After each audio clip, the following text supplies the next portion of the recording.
Welcome to Kenton's videos. Enjoy the video. You start by removing the canopy and labeling screws so parts return to the right place. This saves time later. Once done, inspect the main and tail rotors and the swash plate for hairline cracks, warps, or loose linkages. These cause vibration and control issues. Make sure the battery is 3.7V or correct pack, connectors are firm, and the transmitter is bound. These steps isolate power from mechanical problems so you fix the real source. Next, focus on the control linkages and blades where most failures occur. You remove bent blades and either straighten them gently or replace them. Balancing to within 1 gram reduces flutter and vibration. Then adjust ball links and control horns so there is no slop. Tight tolerances equal predictable responses.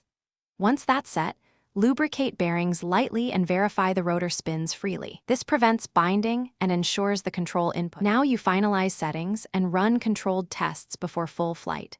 Set transmitter trims to neutral and dual rates about 50%, then perform a tethered low throttle hover to watch trim changes and note any drift. This reveals remaining imbalances.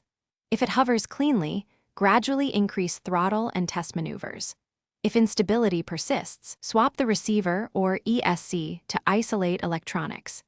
This single-step substitution tells you whether the problem is mechanical.